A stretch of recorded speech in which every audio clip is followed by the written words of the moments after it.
চাকরি পাওয়াটা কঠিন নাকি ধরে রাখাটা? বাস্তব উত্তরটা আসলেই অনেককে অবাক করতে পারে। আসলে অনেক ড্রাইভার চাকরি পান কিন্তু কয়েক মাসের মধ্যেই আবার হারিয়েও ফেলেন। এইটা হয়তো অনেকেই বোঝার চেষ্টা করেন না।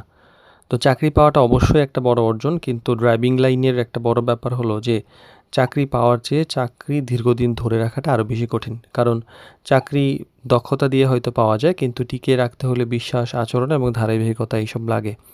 তো ড্রাইভার প্রোভাইডারবিলিটি স্টিয়ারিং লাইফ সিরিজের ড্রাইভিং লাইনের গোপন সত্য বিষয়ক আলোচনায় 35তম পর্বে আজকে আমরা কথা বলবো যে চাকরি পাওয়া সহজ কিন্তু ধরে রাখা কঠিন কেন। তো প্রথম ছাপ নয়, বরং প্রতিদিনের কাজ গুরুত্বপূর্ণ। প্রথম দিন আপনি ইন্টারভিউতে অনেক ভালো করলেন, এর মানে দায়িত্ব শেষ তা কিন্তু নয়।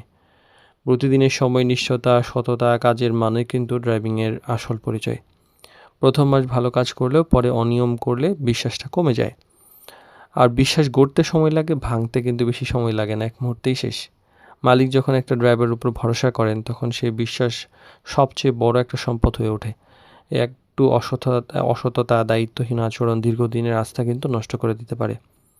আচরণেই কিন্তু চাকরিকে দীর্ঘস্থায়ী করে। দক্ষতা গুরুত্বপূর্ণ, কিন্তু সুন্দর ব্যবহার ও ধৈর্য কর্মস্থলের সম্পর্ককে শক্তিশালী করে। ভদ্র, সহযোগিতাপূর্ণ ড্রাইভারকে মালিক সহজে হারাইতে চান না।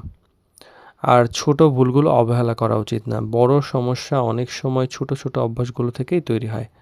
নিয়মিত দেরি করা বা নির্দেশনা অপেক্ষা করা একসময় চাকরির জন্য ঝুঁকি হয়ে দাঁড়াতে পারে। আর প্রতিদিন নিজেকে প্রমাণ করতে হয়। একজন পেশাদার ড্রাইভার মনে করেন না যে আমি চাকরি পেলাম মানে সব শেষ, বরং তিনি প্রতিদিন নিজের দায়িত্ব এবং যোগ্যতার প্রমাণ দেন। এটা মনে রাখতে হবে যে চাকরি পাওয়া একটা সুযোগ, কিন্তু ধরে রাখাটা একটা যোগ্যতা। তো চাকরি পাওয়ার জন্য মানুষ আপনার শুরুতে দক্ষতা দেখে, আর চাকরি ধরে রাখার জন্য আপনার চরিত্র দেখে।